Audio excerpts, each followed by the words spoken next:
Hello, everyone. It's Friday, August the 21st. Regretfully, we've lost 4 more West Virginians.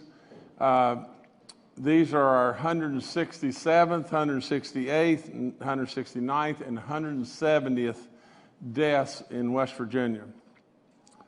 Our 167th death, now get this, is a 35-year-old female from Fayette County. You know, just think about that life, all the life left in that young lady that we lost. We also, our 168th death is an 85-year-old male from Mercer County. Female from Mercer County. 169th death is an 81-year-old male from Mercer County. And our 170th death is an 87-year-old female from Kanawha County. I always stop to just think, yesterday I delivered a grant down into Wyoming County at Oceana. And a grant that's going to help, in moving us forward to be able to help those that have been afflicted by this terrible drug epidemic. And I was so touched by the fact that I know an awful lot of people there. My grandparents on my mom's mom and dad grew up on one side of Oceana, and my dad's mom and dad on the other side in a little town, Copperston, and my mom at Huff Mountain. But on the way down there, I stopped just for a second on the side of the road at my grandmother and grandfather's house where my dad grew up in Copperston. And I just sat there just thinking about all the years and all the greatness and everything that I was able to spend with my grandparents. And I think about every day when I look at these numbers that most of these people probably are grandparents. And for this virus killer to take these people away from us, it is extremely sad. And so please keep all these people in your thoughts and prayers. I know they'll be missed, and especially think about this little 35-year-old female that died in Fayette County. I want to talk to you just a second about grandmothers here, and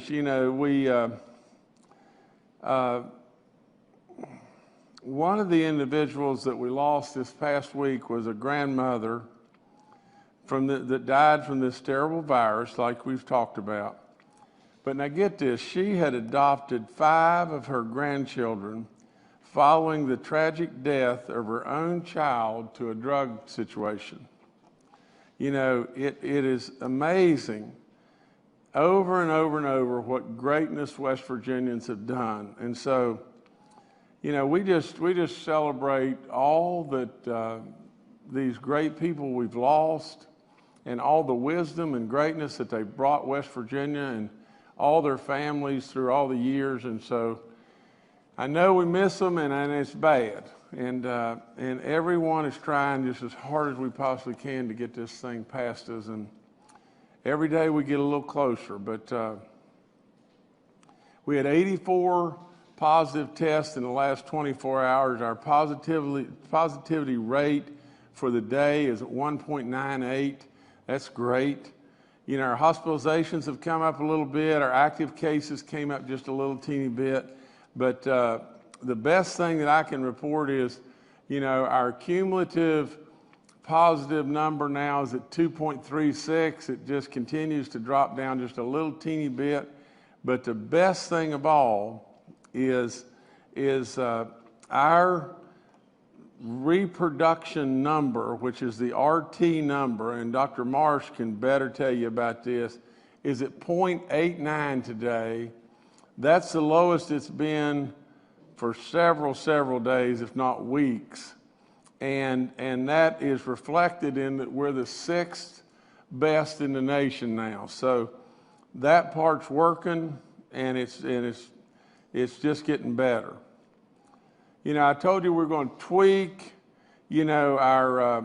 our dashboard from the standpoint of how we're showing the county maps and especially reflecting, you know, the counties that have a lower population in them. You know, for counties that have a less than 16,000 population, we're going to now calculate those cases on a 14-day rolling average. And for counties that have greater than 16,000, we're going to continue with the 7-day. You know, I'm sure that there'll be questions to our medical experts and everything about this, but you can come to them in just 1 second in regard to that. You know, our school reentry protocol update at my direction with the approval of the medical experts, the Department of Ed has modified the school reentry program or protocol. The new protocol requires face coverings for students in grades 3 and above in various settings. And the face covering requirement is for green, yellow, and orange counties, you know, because naturally if we're red, we're closed down and we're 100% virtual. And Superintendent Birch is going to be talking about that in just a few minutes. We had our first case, and I was notified, you know, I guess either late on Wednesday or on Thursday of our first case with this MIS-C, which is a multi-system inflammatory syndrome in children.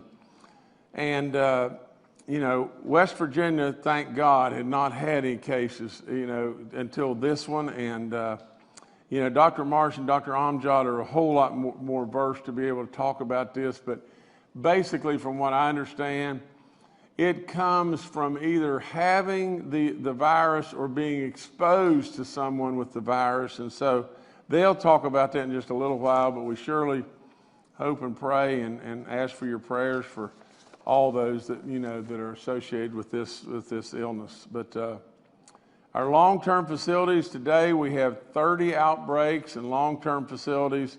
You know, we just had you know, we've got a whole bunch of news, you know, that we'll talk about, and I'll let our medical experts and Secretary Crouch talk more about this in Monroe County. But in addition to this, we have outbreaks at the Grant Rehab and Care Center in Grant County, the Cedar Ridge Center in Kanawha County, Trinity Healthcare in Logan County, Princeton Healthcare Center in Mercer County, Pine Lodge Nursing Home in Raleigh County, and Rosewood Nursing Home in Taylor County, in addition to what's going on in Monroe County. We have 3 active outbreaks with our churches in 3 counties now. That's Cabell, Taylor, and Wood.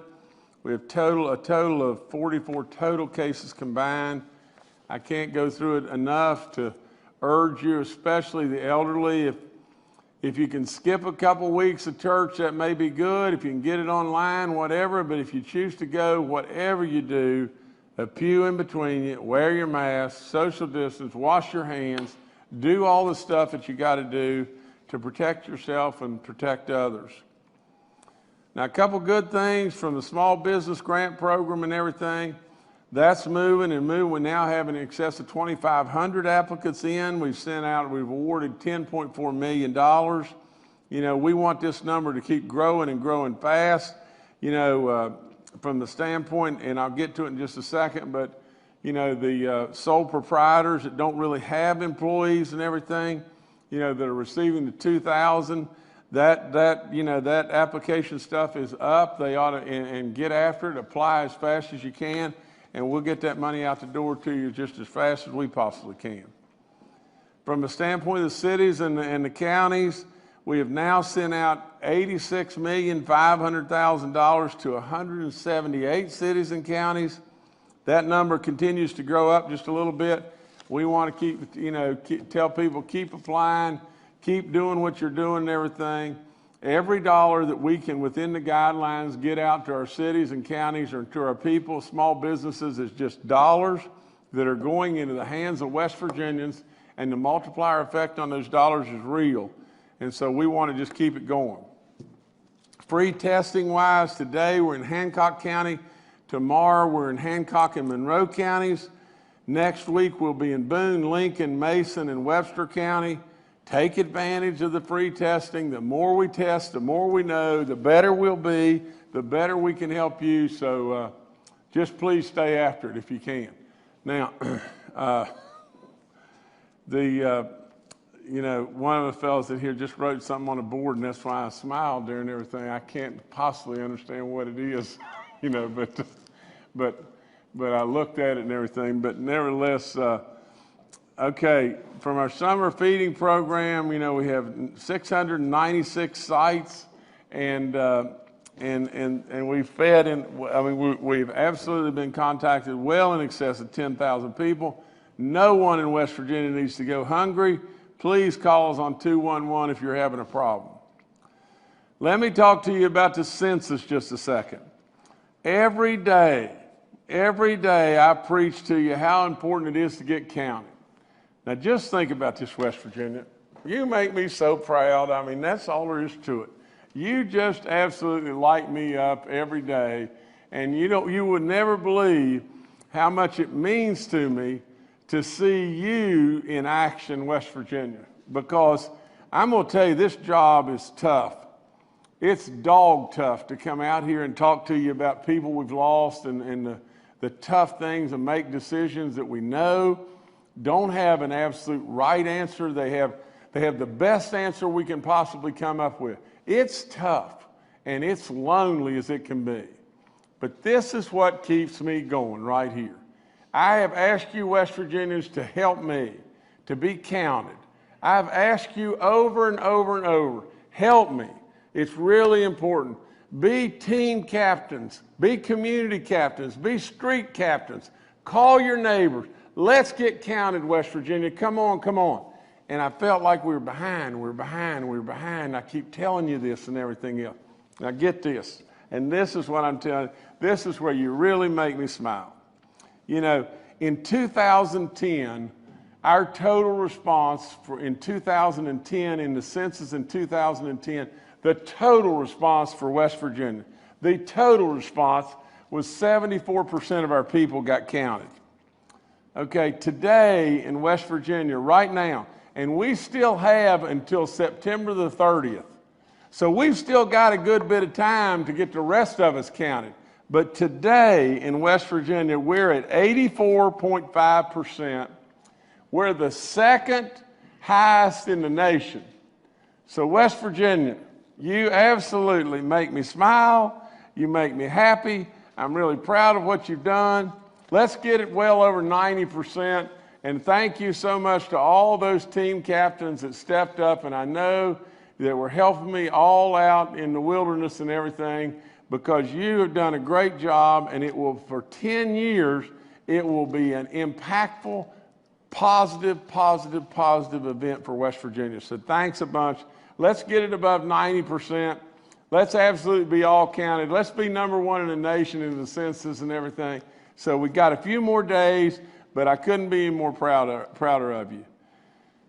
Our EMS grants, we're going to authorize 10,000 that are going to flow out to our volunteer EMS agencies across West Virginia, and I think all that's going to happen, from what I know, immediately, and if immediate means the first few days of next week and everything. So we're on that, and I know that it is a small token of thanks for all that you're doing, but we want to absolutely do any and everything we can to help, your organization and what you're doing, because our volunteer EMS people are unbelievable, and we know how you run to the fire, and we're just trying to help a little bit, just like we did with the volunteer fire departments. On plasma donation, we have received some calls regarding plasma donation in West Virginia. There are some innovative uses for plasma in treating the COVID-19. We have been working on standing up a plasma donation operation in West Virginia for a while, and Dr. Marsh and General Hoyer will be talking to you more about that. My last thing is just this. I don't know how many right here with me remember this great man, but General Tackett did an incredible amount of work and service for our state and this nation. As well did Sally Pat, his wife. And we just lost Sally Pat today. So please, please, please keep them in your prayers, your thoughts, and just in your memories, because this was a great man and woman that have done great work for us. And so, you know, General Tackett, know that lots and lots of West Virginians are praying with you and are praying for Sally Pat. But nevertheless, I'll end up by just saying this. You know, if you'll look real quick at our charts here and everything, and you'll see that our recovered cases keep moving on up. Our active cases, you know, kind of flattened out just a little bit. We're getting wider there. That's really good. You notice in our daily, in the middle graph, our daily positive is bouncing around that dotted line where we went many days way above that dotted line. We didn't like that. And we're starting to slide back down just a little bit, which we really like on our cumulative positive stuff. We have now tested 384,000 West Virginians. Let's keep doing it, West Virginia, and keep up the good work. You made me really happy in lots of different ways. You know, I hate like crazy to talk to you about losing West Virginians like I did in the beginning, but you know, I'm really proud of you from the standpoint of all the different things that we're doing, whether it be school reopenings or it be, you know, our daily positive test or it be the census. You know, just you do a lot of good work, West Virginia. You deserve lots and lots of credit. And the very last words of this: if you could just all, West Virginians, be in the room with me when somebody trots in from the federal government, like Dr. Burks did the other day, and when she sits down and she starts really, she already knows the numbers, but when she starts really talking to our medical experts, to our education heroes, to all the people from our National Guard and all the great work that they've done, when you see her look on her face, she can't believe it. She looks at these numbers and she's intrigued. Well, how in the world are the numbers that good? But when she looks in the face of our people and sees their intelligence, sees their commitment and their passion and everything to what they're doing, she then becomes a whole believer in West Virginia. So I wish so much that I could pass that on to you, you know, but believe me, that lady was really impressed with West Virginia, and she's doing a great job with our federal government. She's you know, a hero in every way, a colonel in the Army. She's an absolutely remarkable lady, and we're really blessed to have her. So that's about all I've got for today, but thank you so much. All right, thank you, Governor. Let's now go to Dr. Clay Marsh, our coronavirus czar. Good afternoon. It's great to be here in Charleston with the governor today. There's several things that I want to follow up on that he mentioned. So number one is our reproduction score, which is that RT value that you can follow as well on rt.live, has moved from the worst in the country a few weeks ago. As the governor said, today we are the 6th best in the country at 0.89. And that is really quite an extraordinary success predictor. And as we look at the cause of this, and we will have some graphics next week from General Hoyer and National Guard, but right about the time that the governor issued the executive order for mask wearing, we saw our RT values start to come down. And we know that's really, really important because that is a predictor, a precursor from predicting that there's going to be a reduction in cases and hospitalizations over the next 2 to 3 weeks. Now that happens simultaneously, which is really good that we've been able to do this great work. You have been able to do this great work, people in West Virginia wearing your mask, staying distance, because we're about to embark upon perhaps the trickiest part of our response to the COVID pandemic, which is the opening of universities and opening of K through 12 schools. And as the governor said with Dr. Burke, she was really excited about our color coding map and system to do really two things. Number one is to make sure that the places where the schools open are safe. And we know, as we said before, that the best predictor of the spread in schools is the spread in communities. So the more we can control community spread, the more we can control school spread. And the second issue is the ability to continue to be very diligent in school with our children and our teachers and our staff, doing the same sorts of things by wearing masks and staying physically distanced and doing the things that we know reduces that person-to-person spread. One of the issues with the color-coded map that we have produced, the governor asked us, what happens when you have smaller counties? Is that fair to them? Because again, we are correcting all of the population of the counties to 100,000 population. So really small counties with populations of 5,000 or 7,000, they're really having to be multiplied the cases by a big number, which may in fact bias against them. It may make them look worse than they are. And when we go back and talk to our public health experts and our mathematical experts, what they say is we really should try to get a total of 20 cases during whatever period of time that we're using. So using statistical methods, we found out that the average, the median, West Virginia County, the one in the real middle, is 23,000 population. And when we look at outliers, two standard deviations that separated from that, we found 16,000 being that number. So instead of doing 7-day averages, which we'll do for all of the bigger counties, because that gives us that requisite 20 cases and allows us to make decisions faster, as the governor said, he challenged us, and what we suggested to him is we expand that time interval. So instead of 7 days, we'll do 14 days, and that will allow us to get up to that 20 case level to make decisions, which will be much fairer for our smaller counties. Now, the other thing the governor mentioned, which is really important, is we have our first case of the multi-system inflammatory syndrome in children, MIS-C, children.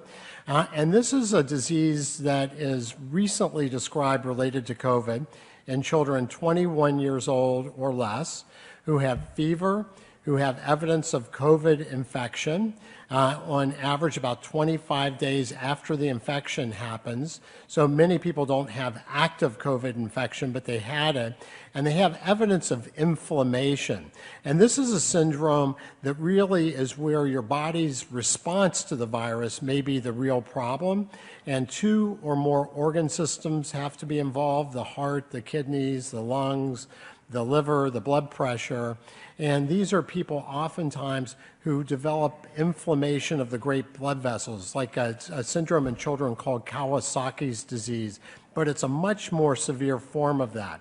And we have a child in West Virginia now who has met those criteria, and there is very prescriptive treatment, which is treatment designed to reduce the immune system's response against the activation that's happened for the virus. And so that child is now being treated very aggressively and expertly in West Virginia. But that is important to note because around the country, I think there's about 600 cases, and this is the first case that we've had in West Virginia. And lastly, the governor brought up the use of convalescent plasma, taking blood products from people that have been infected with COVID-19, who've developed an immune capability against the virus, and isolating the plasma, a part of their blood, and then being able to give that to other people where the blood types match. It's been shown in research studies that reduces the severity of illness in people that need to be put on a mechanical ventilator in the ICU. That's still an experimental protocol, clinical trial, which we're part of here in West Virginia.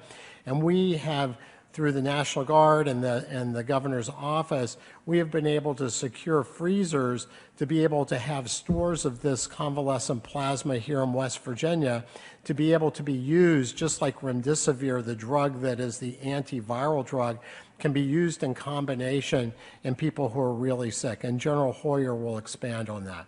But I also am really proud of the incredible work that everybody in the state is doing. And I would just tell you, whether you're young or not, you're not immune from the side effects of COVID-19, as we're seeing with this child in West Virginia. And we know that the greatest increase in the number of cases in the state and across the country are in that young group of people, that 19 to 38-year-old group of people, and even younger in some situations. So West Virginia, continue to do the great work you've done, and we are a place that everybody is starting to recognize because of your great work. So thank you. Great, thank you, Dr. Marsh. Next, we'll go to Bill Crouch, Secretary of the West Virginia DHHR, and Dr. Ayn Amjad, our State Health Officer. Good afternoon, everyone. Let me talk a minute about a few of our long-term care outbreaks, our nursing home outbreaks. First of all, I want to talk about Monroe County that has popped up in the last 2 days, actually yesterday when those numbers came in. When Dr. Burks was here, she asked why we were successful, how we were kind of staying ahead of other states in terms of what we do and how we do it. And our response to that, we had a couple of responses. Our leadership and the direction we get is important as it is in all organizations. So we have the right direction here in terms of what to do, but the cooperation that we have with the local health providers, local health departments, the nursing homes, the Nursing Home Association, the Hospital Association, and others is one of the reasons we think we are successful. The Monroe County outbreak is a good example of that. We just learned of that yesterday. I will say Stonerise acted immediately to test all patients in the facility, all staff in the facility. In addition, began testing other facilities that they own in Greenbrier County and other places. So they acted very quickly. We immediately began to look with regard to our resources, how we could help in terms of speeding up testing, which we did, in terms of getting Guard resources to them. National Guard, again, is just outstanding in terms of their assistance. But I also want to thank the local health officer of Greenbrier County, who, as we speak, is on her way there to provide assistance to the facility in Monroe County. Earlier today, she actually sent 2 nurses and the Guard, National Guard individual who's there assisting her, asked them to go to the Springfield facility in Monroe County to provide assistance. So there's also a meeting scheduled call this afternoon with CAMC and the ownership. Larry Pack has arranged that to try to make sure that there's plenty of oversight with regard to any patients that need transferred, et cetera, and any assistance that CAMC might provide. So again, what we see in West Virginia is consistently an all hands on deck approach when we have an outbreak, and assistance from everyone that can provide assistance at any level. So I thank all of those folks and all of you for what you do out there. Let me talk a minute about the county alert system. Clay mentioned that, the governor mentioned that. You will notice on the dashboard today, just came up actually at 12:30, the latest map, which is now titled the County Alert Map. The reason for that is that this map will be used for different purposes now, rather than just the school alert system. We had been working previously on an alert system for nursing homes that would allow them a way to gauge community spread in their counties and their communities, to guide them with regard to visitation. As you'll recall, the governor asked facilities to stop visitation last week until we could look at this situation a little better. The number of outbreaks we have in the state has grown. We have an outbreak now in Kanawha County at a facility here that has 23 residents and 7 staff who are positive. We have outbreaks in Grant County, Logan County, Mercer County, Raleigh County, Taylor County. So as I've talked a couple of times, we started out with this disease in long-term care, and then we leveled off with regard to those the number of outbreaks. Those are picking up again, so we're renewing our efforts to try to make sure we do everything we can. So the visitation was an important decision by by the governor to make sure that we had good guidelines going forward for all nursing facilities. So this map will also guide them. And the way that will work for nursing homes, excuse me, is they will also use the color-coded system. Phase red is the highest level for to define reopening activities, and phase red will be will restrict visitation except in compassionate care situations, and also restricts activities such as communal dining and non-essential services. Phase orange continues to permit compassionate visitation only, but permits some facility activities, including communal dining and non-essential services. So they're using this same color coding system in different ways to make sure the community understands where they are with regard to risk. Yellow will permit visitation and continues to permit facility activities, communal dining and non-essential services. And of course, green is even with fewer restrictions. So we believe this alert system will work very hard, and I want to thank the Nursing Home Association and the nursing home providers who worked with us to make sure this was a system that met their needs and worked well for them. And I also don't want to forget to thank Clayton Birch and the Department of Education for work with them and for being such a good partner in developing that system for the school. Let me mention one other thing with regard to those issues. The map, a map, will be posted by the Department of Education for sporting events. That map will be effective for the entire week. My understanding is, and Clayton may talk about this more, my understanding is they will post that map Saturday evening. That map then will stay up, as we've talked about before. Counties that are in orange will cease any sporting activities, organized sporting activities, and extracurricular activities, but will be allowed to continue practicing. So that will be the map that will be posted on the Department of Education website that schools will follow for that. If a county should turn red, then that will change that situation somewhat with regard to not closing schools, but having education that is virtual or not face-to-face. So Clayton can talk more about that as well. With regard to the nursing homes, let me mention their activities with regarding visitation will also be for the week. So they are planning to post a map that will be for the week as well with regard to visitation and where facilities are within that county. So I hope that's clear. I'd be happy to answer questions later on that. Thank you. All right, thank you both. Next, we'll go to Clayton Birch, our State Superintendent of Schools. Well, good day. And first and foremost, we have a lot of updates today for education.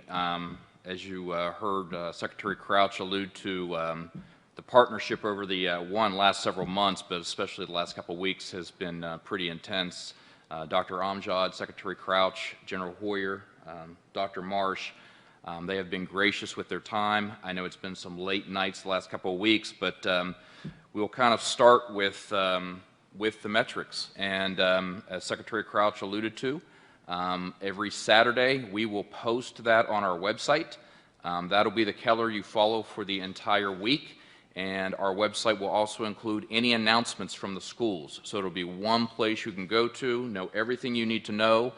But there's going to be one addition that the color coding system will include now, and it's what we heard the governor say earlier, and that is we now, at the governor's request and working with health experts, have made a recommendation and finalized mask or face covering requirements, and it is going to be actually released today.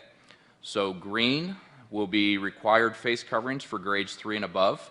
When they're on the buses, they're in congregate areas, anytime they cannot be in their core groups. As you shift up to yellow, for grades 3 through 5, it will stay the same, trying to keep them in their core groups as much as possible, wearing masks on the bus, outside of their core groups in congregate areas. Grades 6 through 12 will be at all times. And then, of course, we know orange is when we start to creep into additional mitigation, working with the community, and it would be universal mask wearing for grades 3 through 12 at all times. So we will post that today. I know it's on the screen now, and that will be part of our weekly update. So when we post the map each Saturday, this will go along with it, along with any specific updates from each and every county we will include. As the county plans have come in, we've reached out. One of the things that we told all the county superintendents when their plans came in, there is no excuse for anybody not to be ready on September 8th.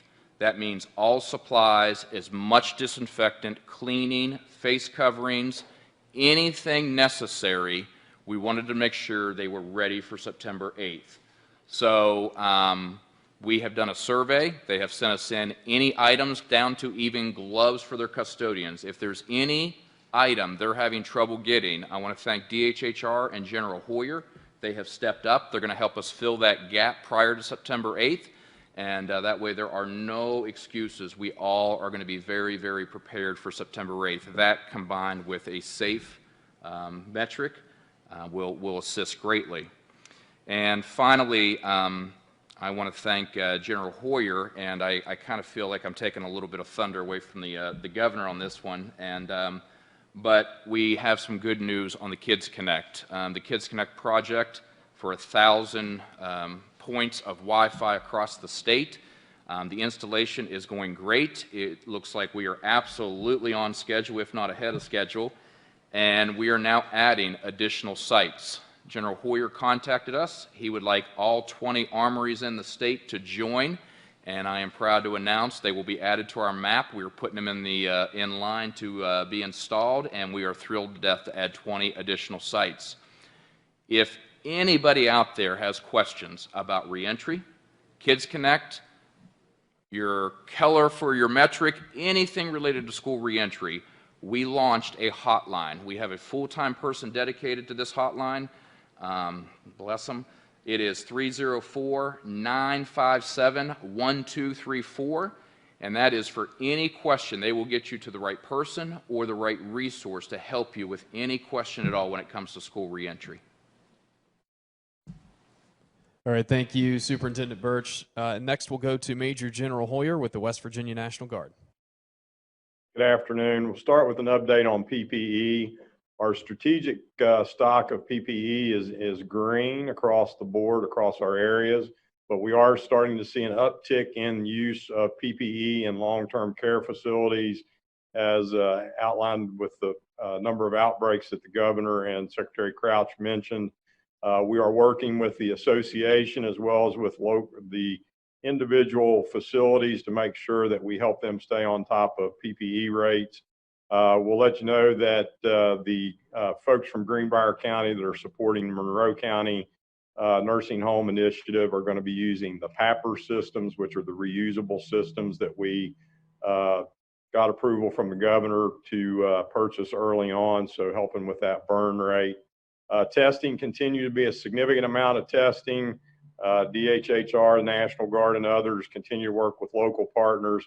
I think it's important to point out that if you look at the total number of tests as a percentage of the population of our state, we actually are testing at a higher rate than the national average right now. So significant effort by a lot of different partners on testing, and even when you factor in the number of additional tests that an individual takes from a recovery standpoint, we are testing at one of the highest clips in the nation right now.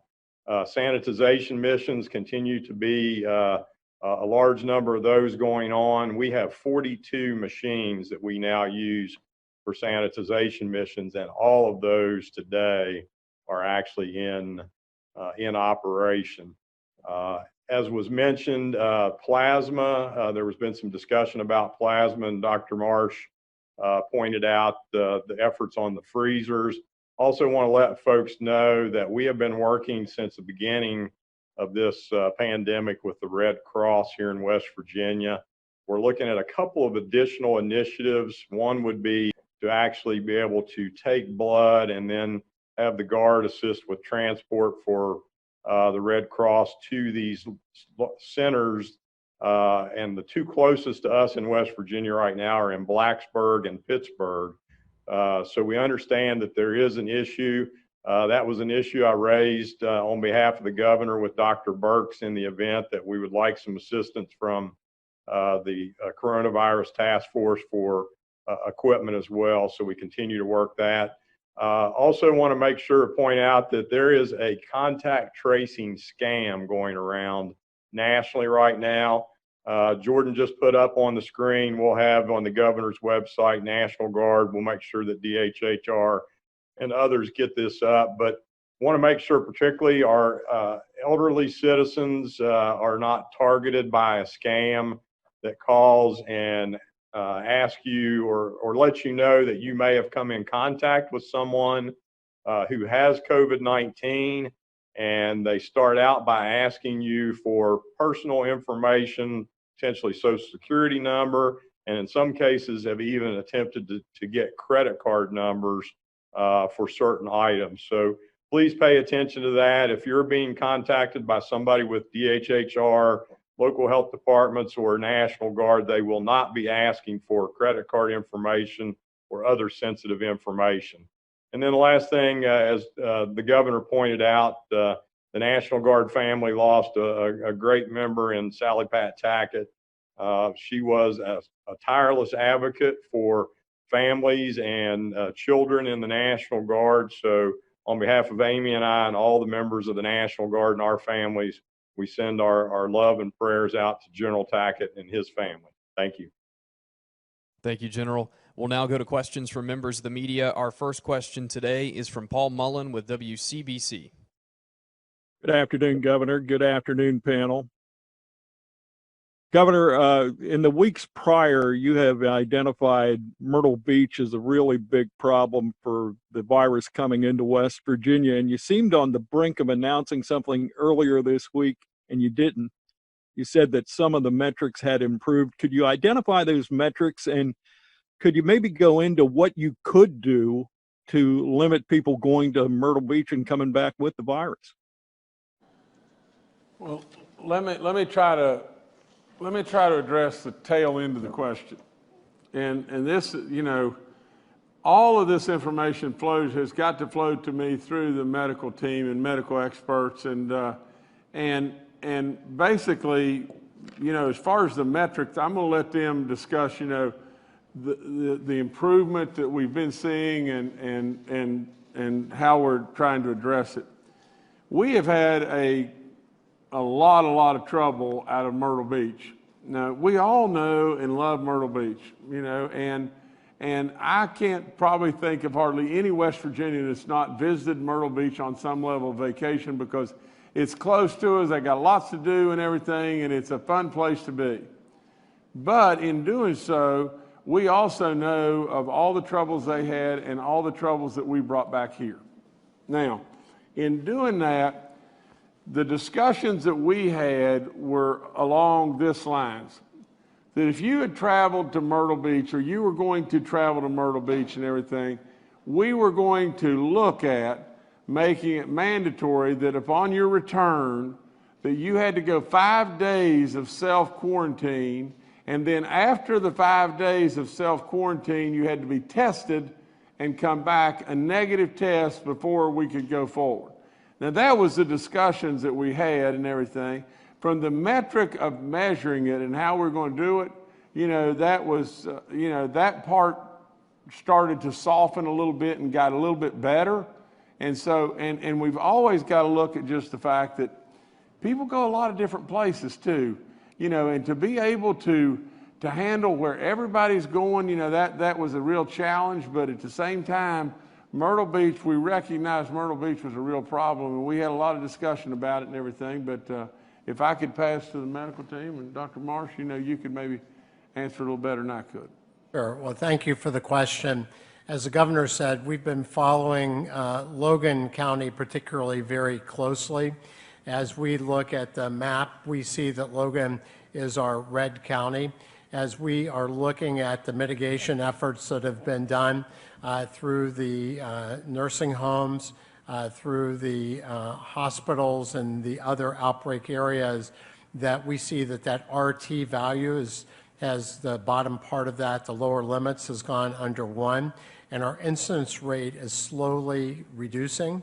And so we are keeping the governor on a daily basis apprised of what we're seeing all over the state, but particularly in the areas of the state where we have the red or the orange color.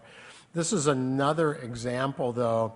If you look at the Harvard Global Health Institute data, and you look at the data that we are generating, that's the one issue about the community spread, which we're really looking at, versus the community plus the congregate spread. And since we have outbreaks that involve nursing home and even a hospital area, then by separating those two out, we actually get different insights about some of the outbreaks that happen both in West Virginia and in the greater country. All right, thank you, Paul. Next, we'll go to Taylor Stuck with the Herald-Dispatch. Hi all, it's Taylor with the Herald-Dispatch. Hospitalizations and people on ventilators and in the ICU are really high today.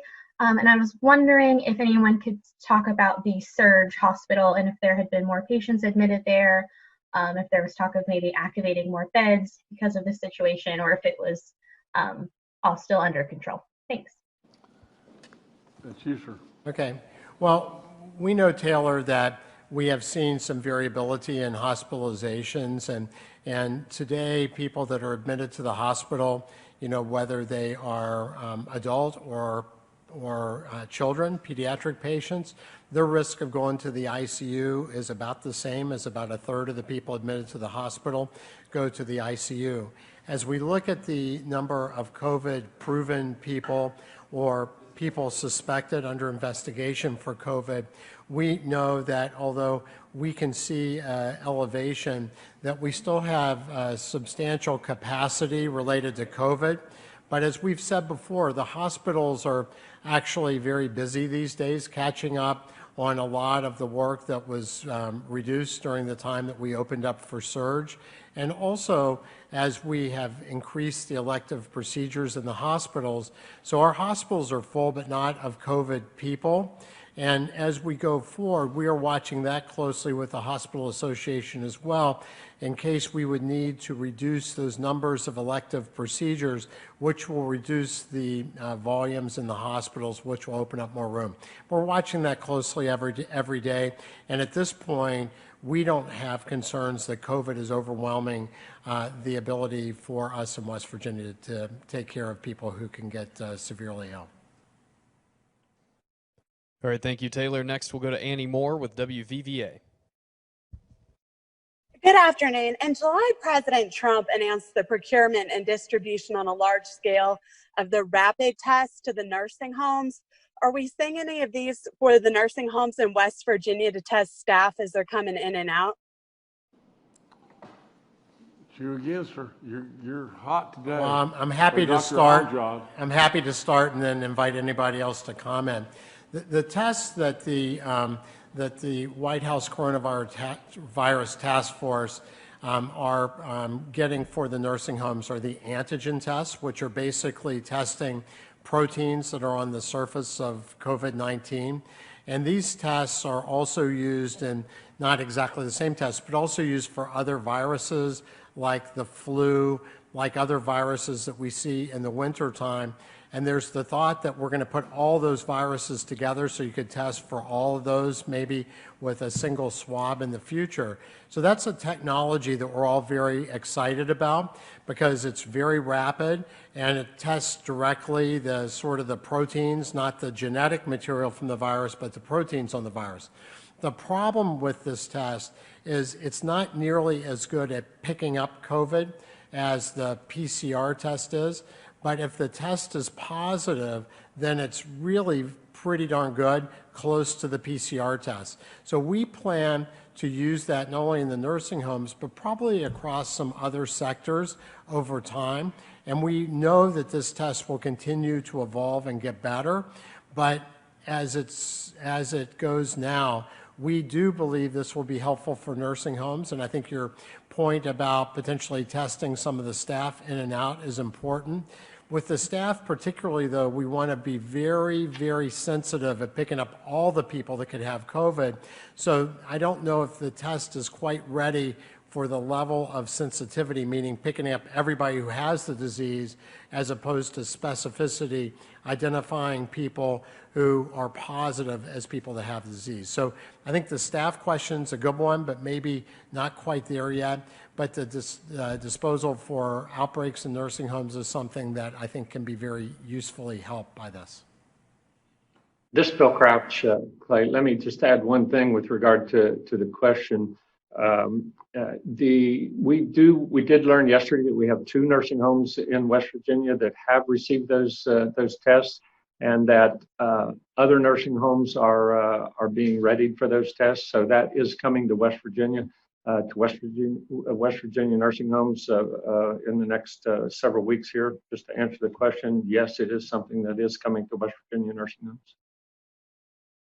All right, thank you, Annie. Next, we'll go to David Beard with the Dominion Post. Hi, I have a 2-part school-related question. The first part deals with liability protection is being debated in Congress, and what kind of liability protections currently exist in West Virginia for at the K-12 and higher ed level for if kids or others get sick or die. And part 2 came to me from some parents who were hearing that if their kids take school all online this year, they'll have to repeat the grade next year, and they just like some reassurance that that's not correct. Thanks. Well, I'm going to defer to Superintendent Burch, but I can promise you the latter part of the question is not correct. But go ahead. That's a pretty good answer. It's absolutely not correct. We have right around 55 to 60,000 children enrolled in virtual school this year so far. We said earlier this week that makes up about almost 20% of the students that want to partake, and that is an absolute legitimate route to virtual school. You will not repeat the grade level the next year. It is the same content standards that your peers will be doing in person, so absolutely not. That is false. As to the liability question, that is something that both Chancellor Tucker and myself have heard about, and I think maybe at a future time we can talk about that. All right, thank you, David. Next, we'll go to Kenny Bass with WCHS and Fox 11. Hi, this is Kenny Bass with Channel 8 and Fox 11 in Charleston. What are we learning as we see other school districts, universities, football teams in different parts of the country experiencing what they're experiencing as far as outbreaks and surges and problems? So what are we learning from those guys while we still have a week or so or 2 weeks and change before public schools go back in, and a little bit less than that before high school football kicks off? And of course, our universities are already dealing with their own problems here, but is there anything to be learned from what we're seeing across the country? And do we have enough time to implement lessons from what we've learned to try to make it a better experience here? Let me try to do this, okay? I think I can handle this best, Kenny. Kenny, I think if you could be on the inner circle and see all the information that these great people as experts are looking at and adjusting and digesting as they go. Now, if you'll think about just your question, we have learned in many instances how we can move ahead, full steam ahead. And on other instances where people are having a negative impact and a negative outbreak, we're learning from them on how we need to hold the reins just a little bit and adjust and do just the exact same pivoting that we've done over and over and over. Now, from all of that, we compile all the information from both the negative and positive sides, and we combine that information with our on-the-ground know-how here, with our SSAC, with our Department of Ed, with our medical experts, with our team of what we know is going on here. So in other words, we combine the good and the bad from the outside, and we bring it together with what we know is going on here, and then we try to make the very best decision that we can possibly make and still be able to move forward and still be able to live with the risk, but not put our kids and put our people at risk if we feel like that it's unsafe to do so. So, you know, it's kind of a generic answer, but if you could see the input and really the work that goes behind the scenes, you'd say, well, it's not a generic answer. It's real, and that's what we do. All right, thank you, Kenny. Next, we'll go to Dave Mistich with West Virginia Public Broadcasting. Hi, Governor. My question is, you know, with the upcoming election and so many concerns over the post office, I know Senator Manchin was here the other day, and that there's been some sorting machines that have been removed from a distribution center. My question for you is there anything you can do in your office as governor to ensure that this election runs smoothly, given the fact that so many voters are going to be relying on the mail to be voting this time around? You know, first of all, I don't think so. I think this is the Secretary of the State and the Post Office to be able to handle this, and I think that's out of my arena. But whether I think that or not think that, you know, to be perfectly honest, I have not been focused on that at all. You know, I am focused on trying to make the best decisions that I can make to protect our people and help our people, you know, from the standpoint of going back to school or not going back to school or sports or all the different things that go into looking out after, you know, the testing and evaluating the numbers and all that. And so from that standpoint, I don't think that I can do anything, you know, and I think that's for another office, Secretary of State or the Post Office to be able to do so. But to be perfectly honest, I've not done any work in that area. All right, thank you, Dave. Next, we'll go to Charles Young with WV News. Hi, this is Charles Young with WV News.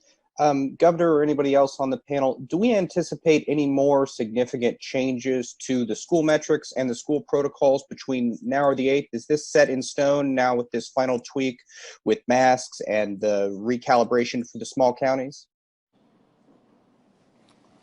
You want to go? So these small tweaks are actually really important tweaks. I appreciate that our health officials and the governor has never stopped discussing these tweaks. These are all important as we lead up to September 8th. It kind of ties into the answer of lessons learned and things that we're preparing for. We will continue to listen to the field, adjust as we need to, but you know, we're 2 weeks out from Tuesday of our children coming back. And we'll continue to listen to the field and meet their needs. All right, thank you, Charles. Next, we'll go to Haley Kosick with Nexstar Media. Hey, everybody. Happy to be here. My question is for the governor regarding the 2020 census. I believe you said that over 80% of West Virginians have responded so far. And with such a high turnout, it has been said or mentioned a few times to me specifically that losing a congressional seat regardless is a possible threat. Is this true? Can you comment on it? What are we looking like after the 2020 census? To be absolutely certain, I don't have information on that. I can get you information on that, but I can't answer that right now. I don't know. I know one thing. I know that how dollars flow to our state, the more we're counted, the better off we'll be. And like I said, I'm tickled to death with what West Virginia is doing. You know, they're second highest in the nation, only second to Idaho. And so we can't get beat by a bunch of taters. I mean, you know, for crying out loud, you know, we got to push that over the top. But I can't tell you as far as congressional seats. I don't know the answer to that. All right, thank you, Haley. Next, we'll go to Brad McElhenney with West Virginia Metro News.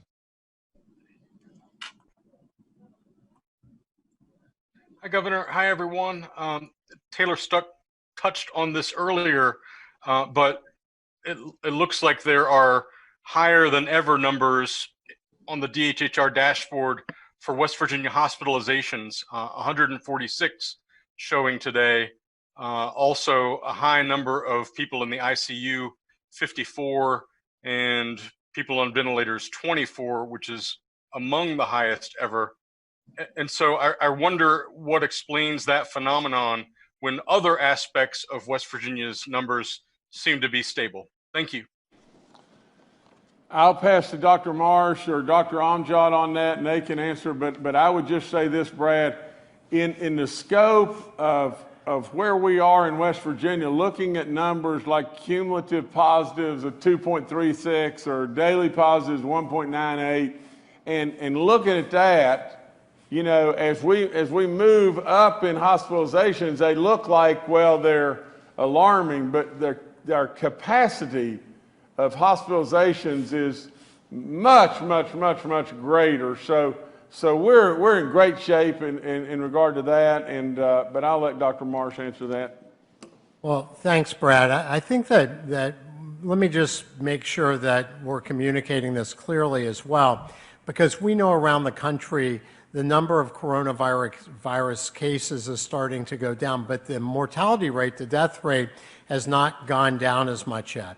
And I think as we look at West Virginia, as we look at the United States, what we find is that COVID-19 has moved from urban centers to rural centers. And as we look at people in the parts of our state that have had the highest risk of bad health outcomes, comorbidities, obesity, smoking, diabetes, high blood pressure, heart disease, cancer, this is the part of our state now that's being more affected by COVID-19. So I think that your observation at the DHHR website that we're seeing people that are becoming more severely ill with COVID-19 is really a reflection in many ways of the part of our population that is being infected. Remember, Kaiser Family Foundation rated us as the most vulnerable state in the country to begin with. And also some of these outbreaks that we're seeing in nursing homes and places, congregate places, where we have people that are very highly vulnerable to suffering much more severe outcomes if infected with COVID-19. So I think that that's what you're seeing, the reflection. But as the governor said, we have a lot of capacity, that these numbers are upticked from before, but as opposed to the capacity we have in the state, they do not threaten our state's capacity on inpatient hospital beds, ICU beds, or ventilators. All right, thank you, Brad. We have one more question today. It's from Phil Kabler with the Charleston Gazette-Mail. Hello, everyone. Regarding the new policy for compulsory mask wearing in public schools when counties are yellow or orange, what's intended as a enforcement mechanism to assure that these mandates are followed? That's you, sir. Sure. So, Phil, thank you. You know, we'll rely on our teachers and our administrators to enforce that. It's necessary. We've worked with our health officials. It is absolutely their recommendation that this controls the spread. We've got to keep our communities safe in order for our schools to stay open. So the enforcement will be absolutely relying on teachers and principals to assist us with that. All right, thank you, Phil. Governor, I'll turn it back to you. Okay, I'd add one other thing, Phil. You know, each of our counties, you know, they develop plans and they are responsible for their plans, and we're trying to push as much local as we possibly can. We've got to do some from the state standpoint and everything, but all the people that are working this, you know, from our Department of Ed right on down to our local counties and superintendents, they're doing great work. They're, you know, and I think they've, you know, for the best that they possibly can, they got this right now, and we're just going to keep moving forward with that. I'd like to say one other thing. For any and all that are out there that want to vote by absentee ballot and everything, all that's available to you, and I'd encourage you to that if you're planning to vote by absentee ballot because of whatever the situation may be with COVID or whatever, traveling or whatever you may have, you know, just follow follow the guidelines from our Secretary of State, and because we want everybody to vote and everybody to have an opportunity to vote, we want to absolutely remind everybody that the safest and best way to be counted is from the standpoint, from the standpoint of pure counting, is to come out and vote in person and everything, because we all know that there is some possibilities of things from absentee balloting and so on like that have happened in the past, and we don't want that to happen if we can prevent it. But I think we've closed up those loopholes as best we possibly can, and so again, we want everybody to have the opportunity to vote. Now, the last thing I'd say is just this, and I want everybody to listen to me, because I want to take my hat off to every single one of us in this state, all of our medical experts, the National Guard, the DHHR, local health, all of our first responders, fire, police, my gracious sakes of living, everybody that's out there doing all the great work, the EMS groups, volunteer fire, everybody. And if I forget somebody, please forgive me, because I mean to include everybody. But what if I were to have said to you, there'll be a time when there'll be a pandemic, and there'll be a time when in that pandemic that West Virginia will be exposed to the highest degree of any state in the nation, the oldest, the sickest, the absolute most vulnerable of all states, with states all the way around us and no ocean around us and everything. What if I were to have said to you, there'll be that time, and in that time, West Virginia, you will become the model. You will become the one that is the absolute best. And you will become that because you will all be together. What would you have said to me? Really and truly, West Virginia? West Virginia would do that? The state that forever competed with Mississippi on who was going to be dead last. But West Virginia, you're doing it. And you just keep on doing it, because you have become the envy of the nation in lots and lots of ways. Continue to pray for those that we've lost, but continue to keep pitching this incredible game that you're pitching. You've done great, great work, and everybody, from the Department of Ed to my office to DHHR, the National Guard, all of our health community, for crying out loud, and on and on and on, way to go. And especially you, West Virginians, way to go. And just keep it up. Keep it up. Thanks for getting counted in the census too. Just keep it on. We got to get past those taters. We got to get all the way in the 90s. So y'all do it.